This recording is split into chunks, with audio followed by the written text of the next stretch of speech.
Hello, people. Lek here. And today I want to talk about a tank I don't have, a tank most of us don't have, but a tank that is now available sort of for sale. It is, of course, the brand new, insanely strong AMX M554 or M450, whatever the hell it's called. The new collectible Tier 10 tank, which is an absolute monster. And it is available through the globe in the Christmas special. There it is, the M4 54. There you go. I got the name right, sort of. And this tank is very strong. And I want to do a quick review of the tank. Now, our main man, Darth Bane, has run out and spent a bunch of gold. And actually, he didn't. He was very clever. He was able to spam these gold boxes here.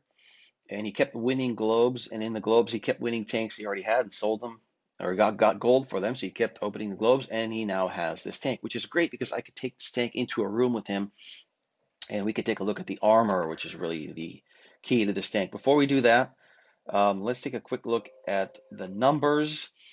Okay, so this tank is strong. It's got some great features. First of all, in terms of the setup, I'm not going to tell you how to run the setup, but the one thing I will recommend is the enhanced armor. You definitely should do that because of the shape of the front, because it's sort of that wedge shape. Those extra 4% armor will be critical, especially when facing tank destroyers. I would definitely go with that. The rest of the setup is totally up to you. And I would not do I will say, don't do the calibrated shells because it doesn't shoot heat. And that's one of the other features. So people kept saying this tank has low penetration because it only shoots AP as its premium ammo. But because it shoots AP, it has that extra 5% normalization. So actually the effective pen is pretty damn good. So to say this doesn't have a high pen is not exactly correct. It has plenty of pen. Another huge advantage is the alpha, 480 alpha. Hello. And look at this, 400 alpha on the premium. Ouch, that is nasty. And let's take a look at the HE, 65 pen with 620 damage. Oh yeah, that is absolutely vicious. I love it. Okay, gun handling is solid, great aim time. The gun depression, this is interesting. I don't know if the test tank had -10. This has 8, and thank God, because if this tank had -10, it would be broken beyond all recognition. It's already pretty broken, but -10 will be absolutely deadly. Thank God it only has 8 degrees, so it does force you to poke a little more and makes it a little more sort of killable with the tank destroyers. We'll actually go over that in a bit.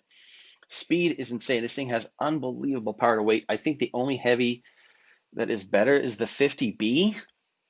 Now the effective is a little bit less, but I think the power to weight with all the bells and whistles is around 19.5. The 50B is in the 20s, but I think it's about the same as the WZ-113. They have the same power to weight, it's WZ-113, but unlike the WZ-113, this has fabulous traverse. The traverse is 30 degrees per second for a heavy. That is absolutely crazy.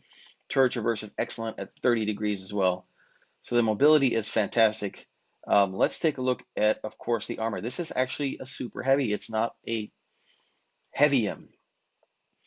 So one thing to note right off the bat is if you put this guy on a slope using your -8, is essentially impenetrable. I mean, as you can see here, everything is over 400. But this is where it's tricky. If you start to angle the hull even a little bit, and I will show you in detail what I'm talking about, the sides here, these not cheeks, but these shoulders, we'll call them, on the front armor become easily penetrable. So you have to keep the hull straight on at all times and angled up. Same thing for the turret. If you turn the turret to look, guess what? This spot right here now is 320, and premium ammo for most tanks is going to go right through that. So you want to keep the turret straight on, the hull straight on.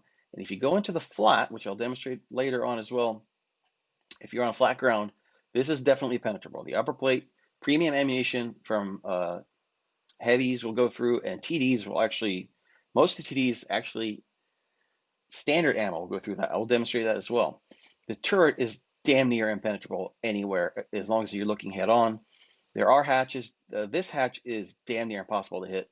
This hatch is a little bit bigger, but honestly, if you're sloped up with the gun depression, and I'll show you in a sec, you can't see this hatch. So use the slopes. Do not attack people in the flat. It becomes a much easier tank to wreck in the flat. In terms of the side armor, it's not AMX 50B like, because look what they did here. This thing actually has 100 millimeters, which means you can't be HE'd by anyone else. This shows it at 80, but honestly, I don't think that's correct here.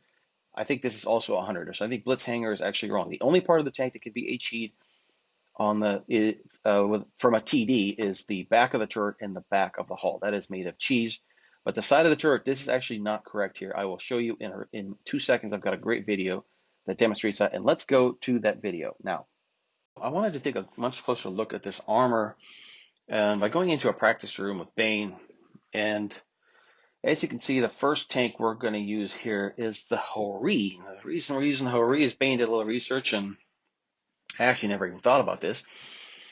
Most people think the OBG 268 and the Jaegeru actually have the highest premium ammo pen in the game, but that's not correct. It's actually the Hori, because Hori shoots AP as its premium ammo, and because of the normalization, the effective penetration essentially is the highest for the Hori, which is kind of shocking. I never thought of that, but once again, I always said that Hori is the best tier 10 tank destroyer. That just proves it's correct.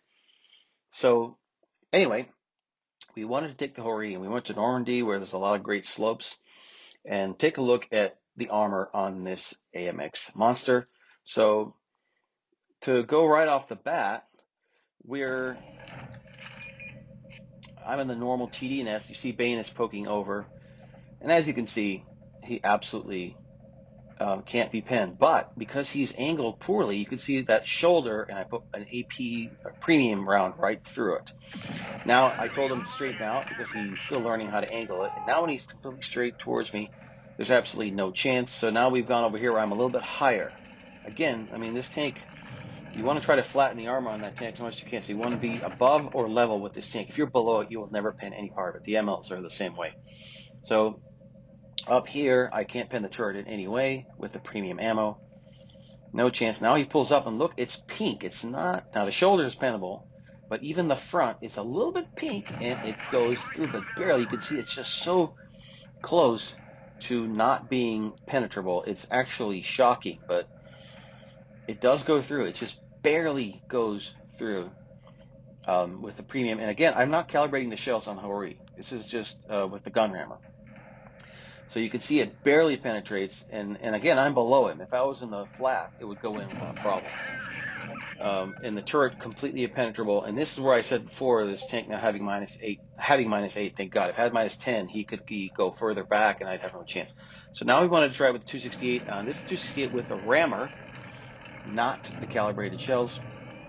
Bane is going to poke over, and this is 380 millimeters as well, but heat.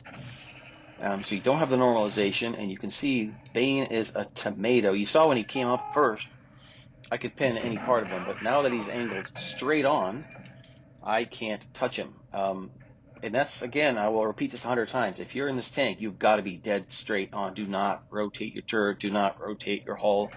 You're going to get creamed. But straight on a slope, this thing is, I mean, that's a tomato. There's nothing to pin. It's unbelievably strong. It's just 380 millimeters of heat pin, and you have zero chance of penetrating the tank. Now we're doing a little HE pirouette, and this is what I said before. You notice I cannot pin the side of the turret or the hull with HE. The back, absolutely full pin. But look, the side of the turret and the side of the hull are 100 millimeters. You cannot pin them with HE. So Blitzhanger is incorrect. Again, that's a shock, I know. Again, Hesh will go right through it. And here I am with flat, in the flat. Heat goes right through, no problem. And I'm switching over to AP here, and look at that. I can go right through. That's 303 millimeters, by the way, with AP. 303. I can go through any part of him in the hull. So if you're in the flat tank, you're going to get wrecked, quite honestly. Okay, so now we are with the 268 again, but I am calibrating the shells. It's 418 millimeters, and I could not pin him. 418 millimeters does not go through with heat. That's amazing. Hori will go through. So We changed spots to where I'm a little bit flatter. Look, I'm dead even with him now, and now the heat goes right through because I'm eye level with him. Again, this tank, if you're on the flat, you're gonna get wrecked. You've got to lean back on a slope. The armor is not as OP as people think. It is only OP if you use it correctly. I think the average clown in this tank is going to do absolutely nothing, which is what I like about tanks like this. A good player is going to be good in any tank. They're going to be very good in this tank. Anyway, as you can see, you can definitely pen in the flat with the 268. The Hori was a little bit more complicated, but don't forget, with heavies and other things, it's going to be much harder to pen it when it's on a slope. So we're just kind of wanted to show the extreme example here of the Hori and the OBJ 268. All right, let's take a look at the replays. And these are fun. Both of them are myself and Darth Bane. We are platooning. We decided to be really troll and take out the VK90 and the new AMX. And we definitely got yelled at a lot, but we don't care. So first match, we are Dynasty's Pearl. I wanted to go right. Bane wanted to go right, but we realized our entire team was going to go left pretty early on. So we just went left. Of course, with a VK, I don't mind going left at all because it's a great side scraper. And Bane's very aggressive here. He's going to push pretty hard with the M45, and he's still learning the armor. He's still learning the tank. As you saw in the training room, there's a lot of skill to actually running this tank, which is kind of interesting. That's a fantastic shot. I mean, this gun is absolutely, I mean, this gun is nasty. That was an AP round on the move into the side of the E100, just popped him. Beautiful stuff. So we got some spots on the right. We realized this E100 is basically by himself. And Bane makes a mistake here. Doesn't realize, well, he didn't really make a mistake. He didn't see the 183, and he got heshed in the side. Now, an HE will not pin the side of that tank from a TD, but Hesh, on the other hand, will go right through the side of the M454. So Bane, that was actually an AP round because the guy was an idiot. He could have Heshed Bane for about 1,200, 1,300. Luckily, he didn't. And so he got away with that one. But definitely Bane a little gunshot after taking a big hole into the side. So we're going to push this 183. I decided I absolutely do not want to take 900, so I'm going to side scrape. I see that our Hori is pushing to the right, so I'm just kind of telling Bane to wait until the Hori gets there. Bane doesn't listen to me, of course, but the Hori is now there, and we can push. Let other people take the damage for you. And Bane's going right in. And this tank, I will tell you, with this speed and that front armor, he was so lucky there. He could have just been absolutely wrecked. With that speed and that armor, this tank is an insanely good rammer. You'll see that later on. I also noticed in this game we had a 50 TP, a tank that's still being tested. I will never know if that's ever going to come out. Doesn't matter, just a sidebar. We are now wrecking people. It's an easy win, but I really like this. You'll see at the end why this tank is, I mean, you saw the shots on the E100. The tank is got a nice gun. The Alpha is just spectacular. This was kind of weird. I got stuck on that corner there. It was so idiotic, but anyway, I got hung up on the corner, and Bane, I love this. Bane never stops pushing and just rides this guy like a cowboy. I saw Bane's health going down, so I shot the guy really quick so he could clear me. He didn't think that was very funny. I actually did think it was funny. So we got a nice 3-on-1 here against an OBJ 140. Bane's a little low on hit points, but I'm totally full on hit points. We're just chasing an idiot, essentially. Look at that, 547 AP. I mean, just spectacular. I'm chasing this guy. Of course, the VK90 is not going to chase a med, but I will tell you, this AMX M4 can chase meds with ease. We did get our ST, but that doesn't really matter. This guy's just driving circles. And you notice in the flat, you see that the 140 puts a shot right into Bane without any problem. This tank will get pinned if you're in the flat. So you've got to use slope. Even wiggling, I don't think really helps because of the type of armor it is. Because it's a flat front armor, wiggling doesn't help. And there's the ramming. Spectacular ramming. But a very strong tank, but you really have to think about what you do in terms of the armor. Bane gets the ace. We had a nice carry there. Let's look at the next one. This one's another fun match, just a little more interesting than the first one. Black Gold Will, we are going to go left, of course, because you go to C in Black Gold Will only and only if you are a complete moron. We're being called nubs already by some stupid idiot from Fogs. They're a lovable group of morons on that clan. I guess we beat them a few too many times in tournaments, so they get mad. But anyway, we're going to go left. You'll notice our friends at Fogs did not go left, which tells you everything you need to know about them.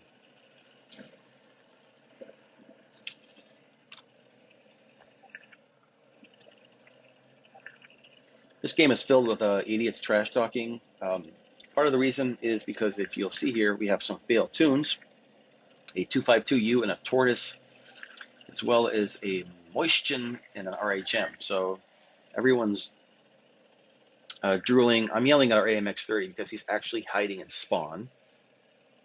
This game is a lot of chaos. Our team is just slightly more organized than theirs, thank God.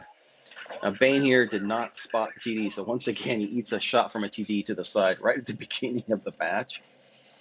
And now he's going hull down, which is perfect because, again, this turret's impenetrable. Quick A-cap. We realize that this guy is all alone, and we're just going to rush him. You'll see the gun is so great. I mean, just to be able to put 450 or 460, I mean, it's absolutely terrific. He's pushing on the Fashi. He's watching his angles, but again, he's not watching them enough, and there's another shot. So you've got to be super, super careful with this tank in terms of how you drive it, how you angle it. That's everything. It's so critical. His premium goes right through that Fosh. You can see there's no problem there. So this gun has plenty of pen, and he wipes them out. But yeah, this is really interesting. This tank is very strong if used correctly.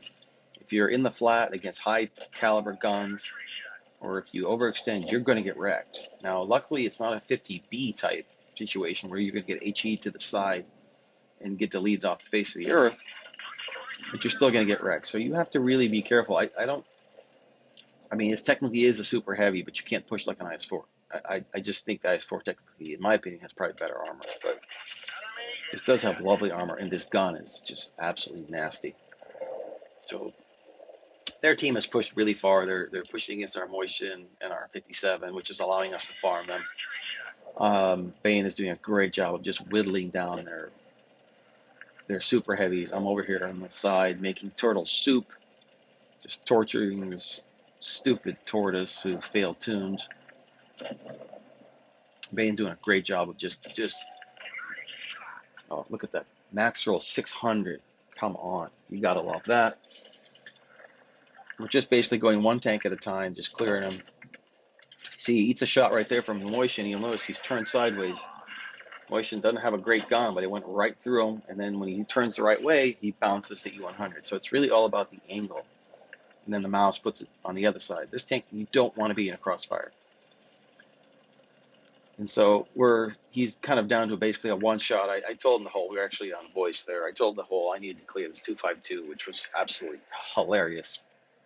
Anyone who's ever struggled with a 252U, when you face it with a tier 10 heavy like the VK90, is absolutely amusing because I saw actually no red whatsoever, which was really funny. So I cleared that really quickly. Now Bane's going to work on this E100. And now, in my opinion, he's playing this tank beautifully. He's completely hull down. He's in a spot where his hull is totally covered up. He can use the slope. And he's farming off the C100. He's just tearing him apart with that big alpha. I mean, 480 alpha is so fantastic. And he knows I can push now because I got plenty of hit points. So I told him just to hang back. Gets a great shot there, 475. He's just wrecking the C100. I cleared the mouse, and the E100 is basically out of hit points, and I'm almost completely full. I mean, he could definitely clear Bane in a shot, but it doesn't matter because Bane is hauled down. He has no chance to get to him. He'll eat one on the way. I cleared him right there. And then the only thing left is this dum-dum in this T92. But so anyway, yeah, this tank is really good. Is it worth the money? I don't know. Is anything worth that much money? Bane is able to get it for basically nothing, but A, he's a very lucky guy, and B, he has all the other premium tanks in the globe, so he just kept getting gold for them and just reopening boxes. So I don't recommend anybody just go open boxes, of course. I think that's a bad idea. Great game for Banyan. 5,500, 3 kills. We totally crushed it. I got 4, so we actually got all 7. But I don't know if the tank is really something that I would go spend a lot of gold on. They all will go on sale. The BK90 went on sale eventually. That's how I got mine. I didn't use the globes. It is a very good tank. If you do end up with the tank, I would practice in a room for a while with a friend, because that armor is really tricky. You can't just roll up on somebody. I think the best way to play it is actually a little more conservative. You get on a hill, use that slope, use that fantastic gun and shred people. If you just roll up on people, you're going to get wrecked. If you get in a crossfire, you're going to get wrecked. So you've got great armor, but it requires a tremendous amount of discipline. I hope this helps. Hope you guys have good luck with the globes, and lots of you get this tank. And don't forget to subscribe to the channel.